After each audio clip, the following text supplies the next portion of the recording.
Salut à tous, la team OL, Thomas M. Show pour OL Fan TV.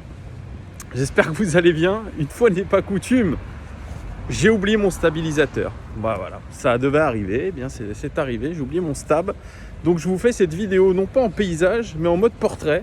Bon, je ne sais pas si ça sera très agréable pour vous, mais c'est mieux que rien. Et puis de toute façon, les connes, vous en foutez, vous écoutez plutôt ce que je dis, plutôt que vous me regardez, on n'en a rien à foutre. Hein. Ça bouge un petit peu, donc excusez-moi d'avance. Bon, comme je vous disais, petite vidéo OL Daily Mercato. Le Mercato se clôture lundi. Et il serait temps à l'Olympique Lyonnais qu'il se clôture parce que on est en train d'avoir des sueurs froides. C'est un petit peu la guerre au club. Franchement, je pense que ça bouillonne. Ça bouillonne. Parce qu'on fait un très mauvais début de saison, une victoire en 5 matchs, ce n'est pas acceptable quand on est l'Olympique Lyonnais. C'est loin d'être acceptable en tout cas. Et forcément, indirectement, ce mercato, il plombe encore plus l'OL. On nous avait dit, après le Final 8, ouais, il y a un état d'esprit qui est revenu et c'est Juni qui va le mettre, cet état d'esprit. Même Edouard Jay, qui est quand même proche de l'Olympique Lyonnais, qui est journaliste RMC, nous avait dit, il partira pas cet état d'esprit. Juni l'a mis en place cet état d'esprit, c'est nickel. Riolo nous disait la même chose. Je n'ai aucune inquiétude par rapport à cet état d'esprit, c'est Juninho qui va le mettre.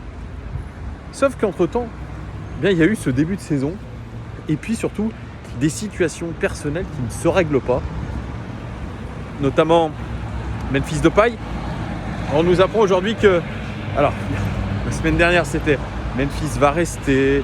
Bon, de toute façon, il préfère se refaire la cerise tranquille chez nous. Et puis là, on nous dit, tiens, le Barça va revenir à la charge. Et aujourd'hui, on nous apprend quoi ? On nous apprend que l'OL est prêt à le laisser partir pour une offre entre 15 et 20 millions d'euros. C'est lunaire. Alors, on se pose vraiment la question aujourd'hui, est-ce qu'il faut le laisser partir pour cette somme-là, sachant qu'il lui reste un an de contrat, avec le risque de le laisser partir gratuitement, ou alors le maintenir chez nous, refuser cette offre-là, et puis qu'il se démène et qu'il nous ramène au plus haut niveau, c'est-à-dire en Ligue des Champions, en faisant une bonne saison, en se refaisant la cerise, et pourquoi pas partir pour lui, enfin sûrement, surtout, partir à l'Euro, l'esprit serein. Donc ça, il y a des grosses questions à se poser. Bon, je pense que vous me direz d'ailleurs ce que vous en pensez en commentaire, mais je pense que vous êtes parmi ceux qui pensaient que l'OL doit le laisser partir pour cette somme, 15 et 20 millions. Bah, écoutez, c'est mieux que rien. De toute façon, un contrat, c'est un contrat. Je suis un petit peu d'accord aussi. Il peut avoir aussi envie d'aller jusqu'au bout de son contrat sans vouloir prolonger aussi. Il pourra partir pour 0 € les gones dès janvier. Voilà. Donc au final, il pourra signer un contrat là où il veut dès janvier. Franchement, je pense que l'OL se dit il vaut mieux le laisser partir pour cette somme-là. Voilà. Au moins, on récupère un petit peu nos billes. On ne récupère pas complètement nos billes, mais au moins, on en récupère une partie. Et je pense que c'est ce que pense à faire l'Olympique Lyonnais, ce que pense à faire Jean-Michel Aulas. Et c'est pas forcément quelque chose d'inintéressant. Donc oui, je le laisserai partir, moi, pour une somme avoisinant les 15-20 millions d'euros. Voilà. Au moins, on récupère cette indemnité-là qui pourra nous financer l'indemnité de départ de Rudy Garcia et son staff. Pourquoi pas aussi. Il y a le cas aussi Oussem Aouar. Oussem Aouar qui agace beaucoup en interne. C'est en tout cas ce que dit Daniel Riolo. Et je pense que c'est la réalité parce que lui aussi, stat, je pars pas. Et il attendait, je pense, autre chose qu'Arsenal. On disait qu'Arsenal, ils étaient hyper chauds sur lui. Arteta était hyper chaud sur lui. Mais au final, peut-être qu'ils vont plutôt prendre Thomas Partey, qui est un autre profil, mais qui est un profil qui intéresse aussi beaucoup Arsenal. Et on n'est peut-être pas enclin à mettre une énorme somme d'argent. On essaye, vous savez, comme ces sites vintage de eBay, où quand vous mettez un objet que vous pensez hyper rare et que les mecs vous proposent une somme dérisoire, eh bien c'est à peu près ça ce qui se passe avec Oussem Aouar. C'est que Arsenal a proposé 35 millions et ils sont revenus avec une deuxième offre, 38 millions. Ah là là, comment vous dire. Osimhen est parti pour quasiment 70 millions d'euros au Napoli après une demi-saison intéressante avec Lille. Enfin, une demi-saison. Une bonne saison avec Lille. Et là, pour un joueur quand même qui a 100 matchs de Ligue 1, qui a un parcours aussi honnête en Champions League, qui est un jeune joueur, qui a du talent, on propose 38 millions. Alors, certes, on me dit, ouais, il est en équipe de France. Non, il n'est toujours pas en équipe de France. Il a eu le karma contre lui, mais il n'est toujours pas international français. Donc, je pense que dans les négociations, je pense que Arsenal agite ce drapeau-là en disant, ah non, il n'est toujours pas international français. Donc, forcément, le prix réclamé, enfin le prix donné par Arsenal est bien en dessous de la valeur du joueur. Sur Transfer Market, je crois que c'est à peu près 50 millions d'euros. Je crois qu'on en est loin aujourd'hui. Et Houssem Aouar, lui qui attendait d'autres clubs, lui, il est peut-être pas aussi enclin à partir parce qu'il se dit, bon, l'OL, il n'y a pas de Coupe d'Europe, mais il y a surtout un Euro qui arrive et au moins je suis assuré d'être titulaire dans cette équipe.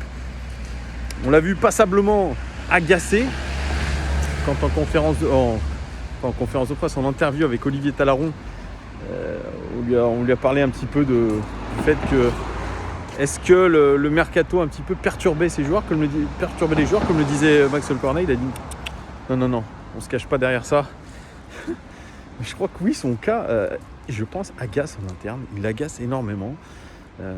Je pense que le fait qu'il soit indécis comme ça, qu'il n'ait toujours pas dit clairement qu'il reste ou qu'il parte, ça énerve.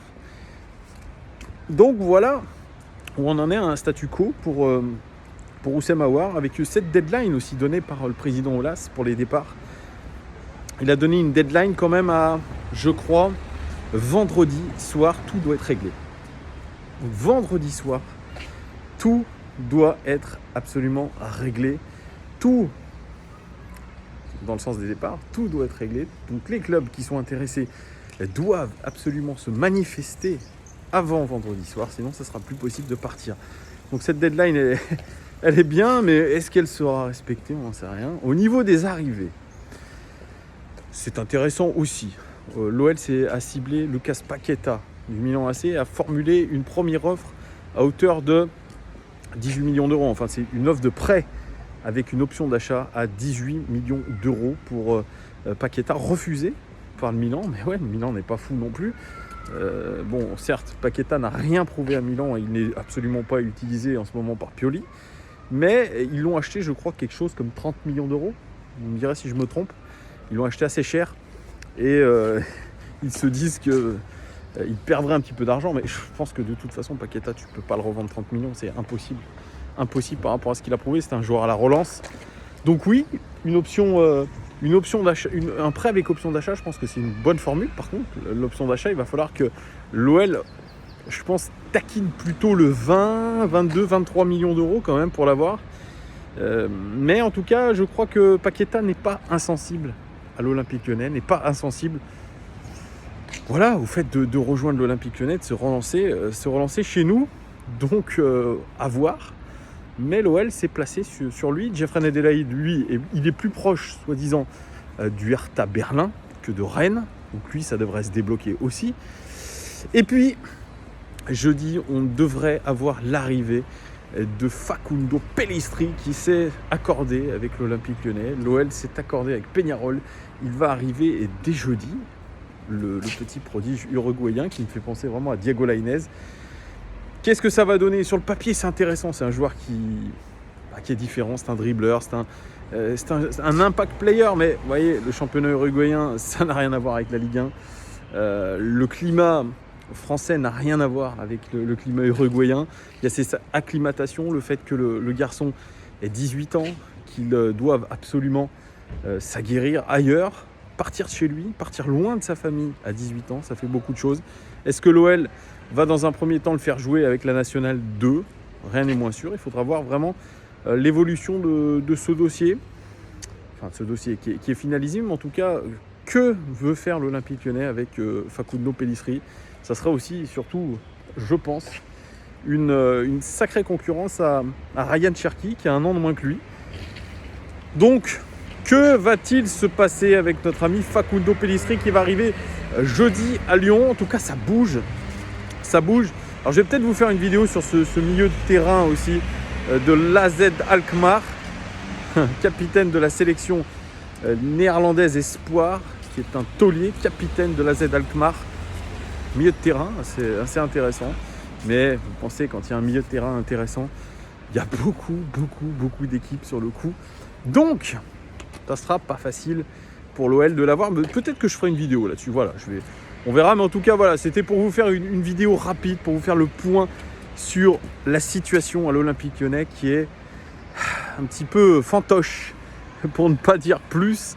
En tout cas, ce OL-OM qui arrive risque d'être assez intense. Et puis les gones, OL Live TV, je serai en live pour une émission hebdomadaire qui durera, 45 minutes, 1 heure avec mes collègues. Ça sera jeudi à 20h30 sur mon YouTube. Soyez au rendez-vous. Voilà, j'espère que vous allez passer une très belle journée. En tout cas, merci de nous suivre, de me suivre de plus en plus nombreux sur cette chaîne. Ça fait vraiment plaisir. Vraiment, ça donne envie de se surpasser, de faire encore mieux pour vous. Donc merci beaucoup de ce que vous nous apportez, de vos commentaires toujours bienveillants, enfin la plupart du temps bienveillants. Vraiment, c'est très chouette. En tout cas, n'hésitez pas à commenter cette vidéo, me dire ce que vous pensez de la situation d'Awar, du fait que on veuille brader Memphis Depay. Enfin, des infos vont dans ce sens-là.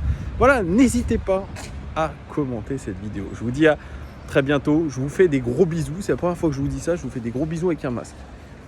Ciao les gones.